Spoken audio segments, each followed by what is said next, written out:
मेरे गोयल साहब आपसे बात करके दो तीन चीज़ें सीखने का मन कर रहा है जी। सो दैट जो देश का आम घर है उसको कुछ फ़ायदा मिल सके आपसे आज इस पॉडकास्ट का। देखो, घर में कोई 4-5 तरह के लोग रहते हैं।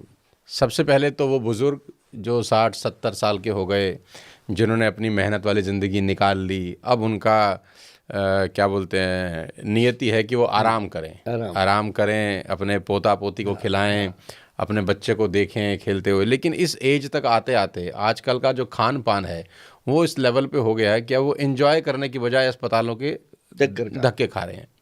तो पहला तो मैं आपसे ये जानूंगा कि वो जो बुजुर्ग 70 साल का है, जिसने अपनी ज़िंदगी की सारी भसड़ देख ली, अब वो अस्पतालों के चक्कर काटता रहे, या वो कुछ ऐसा करे कि अब उसका आखिरी का जो 10-15-20-25 साल का जीवन है वो सुखी निकले। पहला सवाल। दूसरा, मैं उन महिलाओं के लिए जानना चाहूँगा गोयल साहब, जो घर की गृहिणी है, घर की लक्ष्मी है, सुबह 5 बजे सबसे पहले उठती हैं। बेचारी बेचारी मैं इसलिए बोलता हूँ क्योंकि उनसे ज़्यादा मेहनत कोई नहीं करता और थैंकलेस जॉब है उनका। बिल्कुल थैंकलेस आप 100 अच्छाइयाँ कर लो, कोई तारीफ नहीं है। एक बार नमक फालतू डल जाए तो पति भी चिल्ला देता है, सास ससुर भी शायद चिल्ला देते होंगे। जी। सबसे पहले उठती है, सबसे आखिरी में सोती है। बच्चे का टिफ़िन भी उसने पैक करना है, बाप अपने उसके बच्चे के जो पिता है उसका लंच भी उसने पैक करना है। खुद तो उसका जीवन 90% लेडीज़ का रसोई में ही निकल जाता है। जी। उनको घुटने की तकलीफ़ है क्योंकि सारा दिन तो किचन में बेंड होके है, उनको सर्वाइकल के इश्यूज आते हैं। तो वो महिलाएं जो अपने घर की टीम लीडर हैं, एक तरीके से घर वही चलाती हैं डायरेक्टली इनडायरेक्टली, वो अपने हेल्थ को लेकर क्या ऐसा 2-3 चीज़ें करें और क्या नहीं करें। 2 हो गए, एक बुज़ुर्ग हो गए, एक महिलाएं होगी। तीसरा सवाल उन बच्चों के लिए है जो भी बड़े हो रहे हैं, जो 5 साल के हैं, 7 साल के हैं, 8 साल के हैं, 9 साल के हैं। वो क्या करें अपने जीवन में ताकि उनका आगे वाला जीवन स्वस्थ हो, उनको डॉक्टरों अस्पतालों के चक्कर नहीं लगाना पड़े। और चौथा, उस आदमी के बारे में बताएं जो सबसे ज़्यादा भसड़ डालता है, सुबह से निकलता है बेचारा, अपनी नौकरी के चक्कर में निकलता है या धंधे के चक्कर में निकलता है, 100 जूते भी खाता होगा लेकिन घर हंसता हंसता आता है। वो अपने शरीर का ध्यान कैसे रखे? तो इन 4 लोगों के बारे में आप बता दें तो ये पॉडकास्ट अमर हो जाएगा। ऐसा है, हम सबसे पहले बुजुर्ग से शुरू करते हैं क्योंकि हमारे घर की वो छत होते हैं, हमारी जिंदगी का वो। हम दुनिया से लड़के थक के जब आते हैं, जब एक पिता कह देता ना, बेटा मैं हूं ना, चिंता मत कर, वो फिर जी लेता है। क्या बात। तो वो फिर किसी की परवाह नहीं करता। तो उस बुजुर्ग का, माता का, खासकर जो माँ होती है, उसका बहुत बड़ा महत्व होता है। जितने भी भाई बंधु हैं जो काम पे निकलते हैं, मैं कहता हूँ लाख आप भगवान शिव भोलेनाथ को मानिए, गुरु नानक देव जी को मानिए, लेकिन आप जाते हुए अपने माता पिता के चरण स्पर्श करके जाइए। कम से कम नहीं स्पर्श करना तो उनको जाते जाते पैरी पैर नहीं कह के चले जाइए, मतलब उनको आदर दीजिए। नहीं, स्पर्श क्यों ना करके जाएं, बिल्कुल स्पर्श करके जाएं। ये भी ना हो घुटने पे करें, पैरों को हाथ लगाएं, उनको महसूस हो कि मेरे पैर को मेरे बेटे ने हाथ लगाया, आशीर्वाद लेके जाएं। आशीर्वाद लेके जाएं। और उनके दिल की जो दुआएं होती हैं, आप काम देखना उस दिन कैसे चमकता है, बरकत अलग है, बरकत ही अलग है। तो दूसरी चीज, उनके जो बुजुर्ग आपके घर में बैठे हैं, उनको हल्दी वाला दूध रात को पिलाइए। जब वो दूध पी रहे होते हैं, उनके पैरों में धीरे धीरे सहला के तेल लगा दीजिए। क्या बात है सर। हल्दी वाला दूध रात को सोने से पहले, खाना खाने के बाद। अगर डायबिटीज है तो थोड़ा गुड़ मिला दीजिए, अगर नहीं डायबिटीज है तो उनकी मर्जी का मीठा डाल के उनको खिलाइए। अच्छा, लेकिन इसका कोई साइड इफेक्ट नहीं है दूध का? हाँ, बल्कि हल्दी डाल के अगर दूध पिएंगे, दूध के अंदर जो साइड इफेक्ट होते हैं वो भी खत्म हो जाते हैं। हल्दी, लेकिन उसके अंदर पंचम हल्दी डल जाए तो बहुत बढ़िया है, बहुत बढ़िया, बहुत ज़्यादा फर्क नहीं पड़ता। ठीक। जहाँ पे 2 रुपये लगने, वहाँ पे 2.5 रुपये की हल्दी लग जाएगी एक दिन में, इससे ज़्यादा अरे वो माँ बाप के लिए तो कुर्बान है सब। मैं कहता हूँ जी, कुछ भी करते हैं लोग, लेकिन अपने माता पिता का इतना सा ही ध्यान कर लो। अगर आप माँ को हाथ में हाथ ऐसे पकड़ के ना, एक बार उसकी आंख में आंख डाल के बात करोगे, बिना कुछ पूछे और बिना उसके कुछ बताए, आपको ब्रह्मांड नजर आएगा। बस आपने अपने मन में सोचना है कि माँ, जब मैं तेरे पेट में था तेरे को कितनी तकलीफें हुई होंगी, और जब मैं तेरे साथ लेटता था बचपन में, सुसु कर देता था, तू कुछ नहीं कहती थी, तो कितना दर्द तुमने सहा होगा। बच्चों का मलमूत्र माँ बाप के अलावा साफ कौन कर सकता है? कोई नहीं कर सकता। या फिर माँ जब तक है माँ, नहीं तो फिर जब आदमी लटक जाता है, फिर बीवी करना चाहती है तो वो कर लेती है। लेकिन ये जरूर है कि माँ को और अपनी वाइफ को, 2 लोगों को, जिन लोगों ने भी रिस्पेक्ट दी है, वो लोग हर्ष पे नजर आते हैं। एक बड़ी चीज मैं बता रहा हूँ सोनू जी, जैसे आपने कहा था कि गृहिणी जो सुबह उठ जाती है, और वो सच में सुबह उठ जाती है, सबसे पहले कोई अलार्म नहीं लगाती। हम लोग भी कह के सो जाते हैं, मैंने 7 बजे मीटिंग करनी है, मेरे को उठा देना। अरे भाई वो ही उठाएगी, तू खुद भी तो उठना है ना। तो मतलब ये है कि वो उसके लिए सबसे जरूरी चीज मैं बताने लगा हूं कि रात को जब सोना है, सोने से पहले एक काम कर ले मेरी बहन कि एक तो दूध में हल्दी मिला के बुजुर्गों को तो पिलाते हो, खुद भी पी लो, ताकि वो बुजुर्ग की कंडीशन में आप ना आओ। और क्योंकि आजकल घुटने बड़े प्रॉब्लम आ रही है, अब थोड़ा सा डॉक्टर के पास जाओ, वो कहता है घुटना चेंज होगा। अब जब चेंज होने को बोलते हैं तो पहाड़ गिर जाता है बंदे के सर पे कि इतना खर्चा होगा पहले तो लाखों रुपए का, सर्जरी है इतनी फिर ये बड़ी। सर्जरी का तो नाम सुनते ही बंदा डर जाता है। तो उसके लिए ये पंचम हल्दी जो है जी, रामबाण दूध में डाल के पी लें वो लेडी भी। हाँ, और उसी समय एक गिलास में 1 चम्मच त्रिफला पाउडर घोल के रख दे। अच्छा, सुबह जब ब्रश करके आए बाहर, ओके। कोई समय नहीं लगता जी, किसी बच्चे का स्कूल नहीं छूटता इतनी देर में। वो उसको बैठ करके, आराम से बैठ करके उसको पीना है उसने। मतलब रात को घोल ले, रात को घोल ले, सुबह पी ले त्रिफला अमृत पाउडर। त्रिफला अमृत पाउडर। हाँ, ये पंसारी की दुकान से मिल जाता है? मिलेगा, नहीं तो हमारी वेबसाइट पे मिलेगा, ठीक ठीक। कहीं भी ले ले तो, या फिर घर पे बना ले, मैंने बताया नुस्खा। ठीक। तो ये चीज मतलब 2 चीजें उस लेडी के स्केल्टन को मजबूत करती हैं, उसकी हड्डी को मजबूत करती हैं। उनकी हमेशा यही कंप्लेंट होती है जब हमारे पास आती है कि गोयल साहब कमर टूट जाती है, बहुत दर्द होता है, मजबूरी में काम करने पड़ते हैं। तो ये 2 चीज़ें उनको जीवन भर लेनी चाहिए और इसका कोई साइड इफेक्ट नहीं है। लेकिन जो मैं नुस्खे बताता हूँ ये ध्यान रखना कि हफ्ते में 1 दिन उसको ब्रेक जरूर देना है। अच्छा, मतलब 6 दिन खाना, 1 दिन संडे छुट्टी कोई कर भी, दें। हाँ संडे छुट्टी। मैं तो कई लोगों को ये बोल देता हूँ कि जो दवाइयाँ भी हम देते हैं ना, 1 दिन पूरी छुट्टी करके देखो, आपको ऐसे लगेगा स्कूल में छुट्टी हुई है, आज कोई दवाई नहीं खाई। शरीर भी सोचता होगा कि आज छुट्टी का दिन हाँ, है। शरीर डिटॉक्स हो जाता है और दूसरे दिन वही दवाई डबल फायदा करती है जो आज हमने नहीं खाई। और एक उनको मैं एक और कहूँगा माताओं बहनों को कि रात को सोने से पहले जो भी चीज़ आप खाते हो, सब्जी दाल, उसमें 2 चम्मच देसी घी जरूर डाल लो। देसी घी घर का बनाया हुआ होना चाहिए।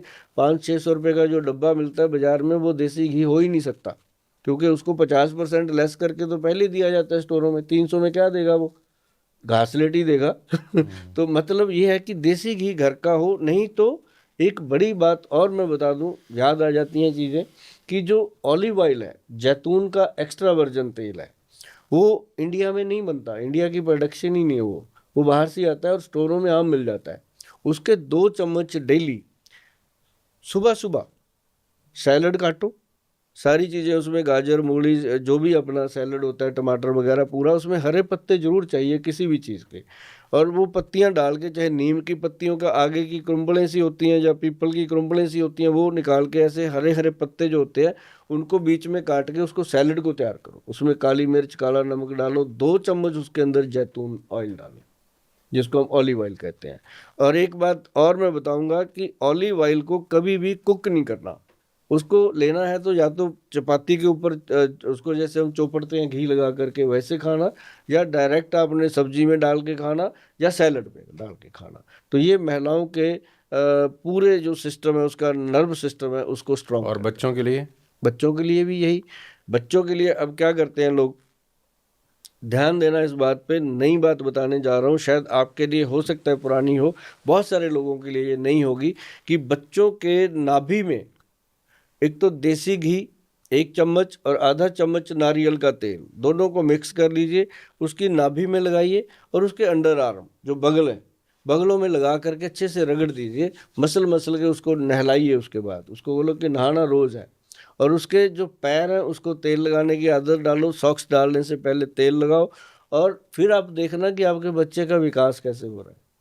और अच्छा बुद्धि का विकास कैसे हो रहा है, ब्रेन का विकास हो रहा है, और उसकी जो आप कहते हैं हाइट कम रह गई है, जो एज हो गई, इसके साथ के बच्चे इतने बड़े बड़े हो गए, ये हो गया, तो वो चीज़ जो है ना जी, इसके साथ बहुत गजब। नारियल का तेल और देसी घी, देसी घी, नारियल का नाभि में तेल, डालें। हाँ, देसी घी 1 चम्मच मतलब 100 ग्राम, और 50 ग्राम नारियल का तेल मिला के रख लें। इससे उसका जो मेडुला है ना जी, मेडुला ब्रेन पीछे वाला छोटा, चाहे सोनू जी आप भी करके देखना, आप काम करते हो, थक जाते हो, डेली करना आप चाहिए? इतना लंबा बोलते हो। हाँ डेली सर, आप अंडर आर्म में जैसे नहाने लगे ना, उसी समय ऐसे ऐसे रगड़ दो उसको। अच्छा। हाँ, तो आप देखेंगे कि यार एनर्जी अलग आ रही है, सर्वाइकल ठीक हो रहा है, और नर्व सिस्टम ठीक हो रहा है। तो ये एक छोटी सी अरे चीज़ वाह, है ये तो बहुत बढ़िया और है। कमाल की चीज़। तो बच्चे भी कर सकते हैं या उनके पिताजी भी कर सकते हैं? सारे, मैं तो कहता हूँ बुजुर्गों को भी। ये जो चीज़ है ना जी, इसको आप आज लगा के देखो, आपको शाम तक रिजल्ट पता चलेगा अच्छा कि यार जी। आज फर्क है, बाथरूम भी बड़ा अच्छा आ रहा है, टॉयलेट भी ठीक से क्लियर हुआ है, आंखें भी ठीक लग रही हैं, थकावट नहीं आ रही है। और छोटी सी चीज़ है। पहले तो लोग करते थे, नाभि में तेल लगाते थे, हाँ, कान में भी तेल डालते थे, अब ये सब खत्म हो पहले गया। पता है क्या होता था जी, पहले अब घरों में दाइयाँ होती थी, मिडवाइफ, वो करती थी ये काम साल अब दो करे साल कौन? 2 साल के बच्चे तक तो। अच्छा, फिर दादी माँ तो होती थी। आजकल बच्चों को अब सब जमाना न्यूट्रल बीत जाता है। फैमिली भी तो न्यूट्रल हाँ, होगी ना। बच्चों को जमाना बीत जाता है अपनी दादी को देखे हुए। कई तो 5-6 साल के बच्चे पूछते हैं ये हमारी दादी है। वो अब 5 साल बाद आ रही है, कोई कनाडा से आ रही है, कोई अमेरिका से आ रही है, कोई बॉम्बे से आ रही है, दादी का नहीं पता चल रहा। तो बच्चे कहीं कहीं जाके सेटल हो गए। तो अब जॉइंट फैमिली बची नहीं है। करे अब कौन है ये? अब हम थे जी, हम हमारे पिताजी 5 भाई थे। अब 5 हमारी चाची ताइयाँ थी।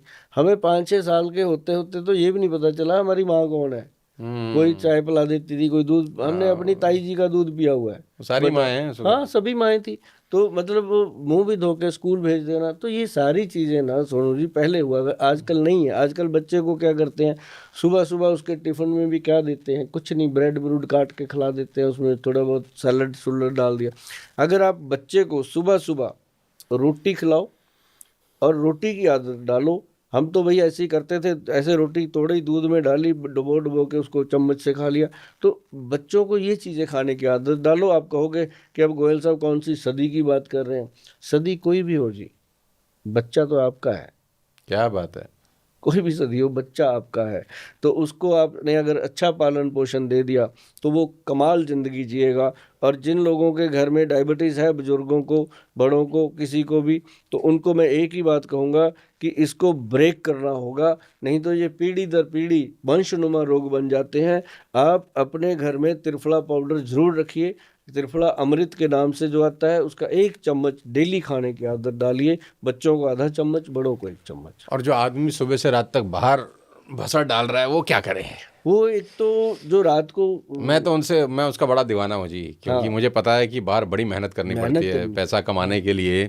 जो आदमी घर छोड़ के निकलता है 100 गाली मिलती हैं उसको। जिसका मुंह नहीं देखना उसका भी बेचारा वो देख के मतलब आता है। दफ्तर तो में जाता है तो 100 बार गाली भी पड़ती हैं। मतलब अपने मन को मार के न जाने कितनी चीज़ें करता है, पूरी ज़िंदगी बेचारे की निकल जाती है।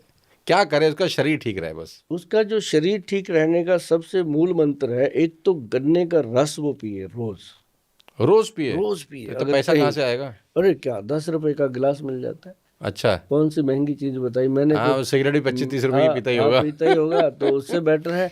अच्छा हाँ, बात याद आई कि जो सिगरेट पीते हैं उनके लिए तो गन्ने का रस जो है ना जी, बजरंग बली का आशीर्वाद है। अरे शाबाश। हाँ अच्छा जी। हाँ, वो तो ऐसी चीज है कि गन्ने का रस पीने से आपकी आंतड़ियों का पूरा जो है वो गर्मी निकल जाती है, फेफड़ों को ताकत मिलती है।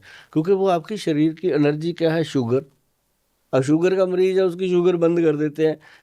महीने में लोग पूछने लगे थे क्या हो गया। अच्छा, मुझे डॉक्टर साहब ये बताओ, मैं बीच में पूछ रहा हूँ कि जिसको शुगर की बीमारी है, क्या उसको गन्ने का रस पीना चाहिए? बहुत बढ़िया। शुगर वाले को भी? हाँ, हफ्ते में 2-3 बार गन्ने का रस पिए। जिसको शुगर है, हाँ जो इंसुलिन ले रहा है? हाँ, उसके बाद टेस्ट कराए ना। अरे नहीं। हाँ, सुक्रोज है इसके अंदर, ना कि शुगर है। गन्ने का रस और देखो गुड़। आप, ये चैनल पे जाएगा ये, हाँ हाँ, लोग आपको बोलेंगे यार गोयल साहब भी क्या करा दिया, हमारी तो शुगर इतनी थी 150 थी, आपने 3 रस गन्ने के रस पिला दिए 400-500 हो गई। अब ये थोड़ी है कि मैं उसको बोला 3 गिलास रोज पी लो। अभी एक एक मेरे पास पेशेंट आया, पंजाब में था। कहता गुल साहब मैंने आपका ना वो सुना कि गन्ने का रस पी सकते हो। कहता मैं तो घर से निकला, मोटरसाइकिल उठाई, सीधा 3-4 जग पी गया है। सीधा रेडी पे गया, 4 गिलास पी गया। कहता सर सचमुच मेरी शुगर तो पता नहीं कैसे हुई कैसे नहीं, शरीर में बड़ी ताकत आई, एनर्जी आई, और वो दीवाना हो गया जी उसने बहुत लोगों को। नहीं, अब मुझे ये बताओ कि जिसको शुगर है, हम्म, जिसको इंसुलिन लगता है, क्या वो गन्ने का रस पी सकता है? पी सकता है। एक दिन, कितना पी सकता है? एक हफ्ते में 3 गिलास पी सकता है। एक दिन में 1 पियो, एक दिन छोड़ के, और वो धीरे धीरे उसको आदत पड़ेगी, वो डेली भी पिएगा। लेकिन एक चीज का ध्यान रखना, उसके अंदर गन्ने का रस हो, उसके अंदर कोई अदरक, कोई धनिया पुदीना, कोई नींबू मिलाना नहीं है। प्योर रस, बस वो रस वाले को जाके बोलना, रेडी वाले को, कि भैया एक काम करना, रस जितने का मर्जी हो 5 रुपए अलग से दूंगा, ये चीज़ें भी नहीं डालनी, 5 रुपए की ये चीज़ें बचा ले, 5 मेरे से और ले ले। गिलास अच्छे से धो करके सिर्फ गन्ना इसमें डालना है अपने, जो रस निकल रहा है वो पिला दे। तो इससे बढ़िया तो वो घर में भी आजकल तो मशीन आ गई है, रखना चाहे तो रख सकता है। रख सकते हैं। एक डॉक्टर ले लेता है 10-15 हज़ार रुपये उनसे महीने में, तो एक मशीन ही ले लेगा बंदा, उससे घर पे बना सकता है। तो लेकिन ये पी सकता है, कैमरे में बोल रहे हो? बिल्कुल बोल रहे हैं। अच्छा, तो हमने तो ये सुना था कि गन्ने का रस नहीं पीना चाहिए जिसको शुगर है। गुड़ खाना चाहिए, गुड़ उसको कभी डायबिटीज नहीं बढ़ेगी। अच्छा जी। हाँ, आज आपको मैं ऑफ कैमरा दूंगा, मैं आपके लिए 1 किलो गुड़ लेके आया, अपनी खुद की कल्हाड़ी लगाई हुई है पंजाब में, अच्छा मरिंडा के पास। और अरे गोयल साहब को चाय वाय पिलाओ। कह रहे तुमने सुबह से कुछ पूछा कि नहीं पूछा गोयल साहब से? ऐसी खाली पीली सवाल जवाब करवा रहे हो। अरे कुछ खिलाओ पिलाओ। अच्छा, हाँ, तो सर ये जो गुड़ है ये शुगर के मरीज के लिए ये भी बजरंग बाण है। और नुकसान करती है शक्कर।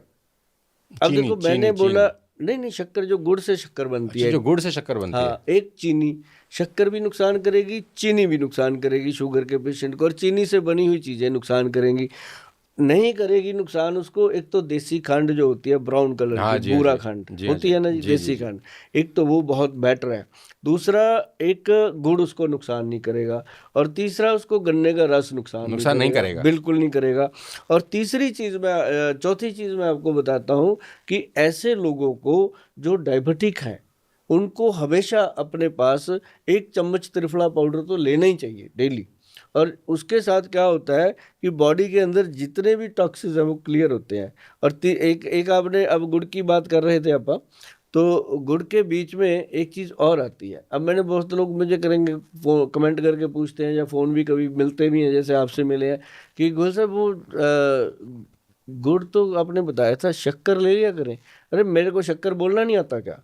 मैंने क्यों नहीं बोला शक्कर? मैं गुड़ क्यों बोल रहा हूँ? गुड़ क्यों बोल रहा हूँ? तो गुड़ का मतलब गुड़ है।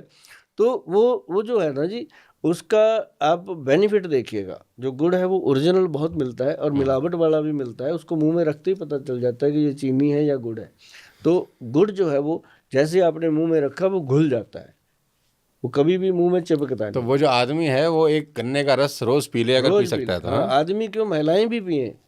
मतलब हमने बहुत सारे लोगों को, महिलाओं के लिए तो आपने हल्दी वाला वो कार्यक्रम बता दिया है ना, बढ़िया। हाँ, ठीक है। मैं आदमियों के लिए स्पेसिफिक पूछ रहा हूँ। एक तो गन्ने का रस, और क्या करें? रस पिए डेली, उसकी मर्दानगी भी सख्त रहती है। अच्छा, उससे भी फर्क पड़ता है? बहुत पड़ता है। और दूसरी बात, उसको चाहिए एक बेसन वाला दूध। बेसन वाला दूध? या जैसे बेसन होता है ना, हाँ, चने का, उसका 1 चम्मच डालो, ऐसे घोल लो। अगर आप गरम गरम दूध में डालोगे ना, उसकी गांठें बन जाती है। मैं तो साथ में बताता हूँ ये चीज़ें। करो तो अच्छे से शिद्दत से करो, क्योंकि मैं करता हूँ जी खुद। ठीक। तो उसमें बेसन का दूध मिलाओ, और दूध में 1 चम्मच बेसन डाल लो। जब आप पियोगे ना जी, उसमें अपनी मनपसंद का मीठा डालो, अगर डायबिटीज़ नहीं है तो। नहीं तो अगर डायबिटीज़ है तो शहद डाल सकते हो, हनी कभी शुगर नहीं बढ़ाता। तो वो मिला करके उसको पियो, और जब आप पियोगे ना जी, आपको ऐसे लगेगा रबड़ी वाला दूध पी रहे हैं। अच्छा, इतना अच्छा। और उससे क्या होता है कि हमारा जो जितना भी हमने बाहर से धूल मिट्टी पक्की है, गले में इन्फेक्शन हो रहा है, गला खराब हो रहा है, या लंग्स में प्रॉब्लम आ रही है, शरीर के अंदर थकावट हो रही है, बेसन वाला दूध पीने से एकदम परफेक्ट आदमी को एनर्जी मिलती है। बहुत बहुत शुक्रिया और बहुत बहुत आभार। मुझे लगता है कि हमने बहुत सारे पॉडकास्ट किए हैं, लेकिन मानव जाति की सबसे बड़ी सेवा हो रही है ये, कि ताकि लोगों को घर बैठ के ही उनके रोगों का निवारण आपकी वजह से मिला। और माता नैना देवी की और बाबा दीप सिंह जी का पूरा आशीर्वाद है जी। और ईश्वर करे कि आप इसी तरह चुस्त दुरुस्त तंदुरुस्त रहें और ऐसे ही देश की सेवा करते रहें। और बहुत अच्छा लगा आपसे सर मुलाकात करके, और जितनी भी चीज़ें आज इस पॉडकास्ट के माध्यम से सब लोगों को बताई हैं, इस पॉडकास्ट को बार बार देखिए। और मुझे लगता है कि इस पॉडकास्ट को हर उस व्यक्ति को भेजिए ज़रूर, शेयर ज़रूर करिए जो कि अस्पताल जा रहा है, थक चुका है, परेशान हो चुका है, और कभी कभी रिसोर्सेज भी नहीं होते बहुत सारे लोगों के पास, इतना पैसा ही नहीं होता डॉक्टर साहब को देने के लिए हॉस्पिटल के अंदर। तो घर बैठ के ही आप अपनी सारी बीमारियों का इलाज कर सकते हैं, और इस तरीके से अपना टेक केयर कर सकते हैं कि कभी बीमारियां हो ही नहीं। तो बहुत बहुत शुक्रिया एक बार फिर से आपका यहाँ आने के लिए। बहुत बहुत धन्यवाद इस पॉडकास्ट को देखने के लिए। मैक्सिमम शेयर करिए। पहली बार ऐसा हो रहा है कि मैं पॉडकास्ट शेयर करने के लिए आप लोगों को बोल रहा हूँ। सो अगले किसी और पॉडकास्ट में फिर किसी और शानदार हस्ती से आपको मिलवाता हूँ। तब तक अपने स्वास्थ्य का विशेष ध्यान रखिए। Thank you so much. जय हिंद।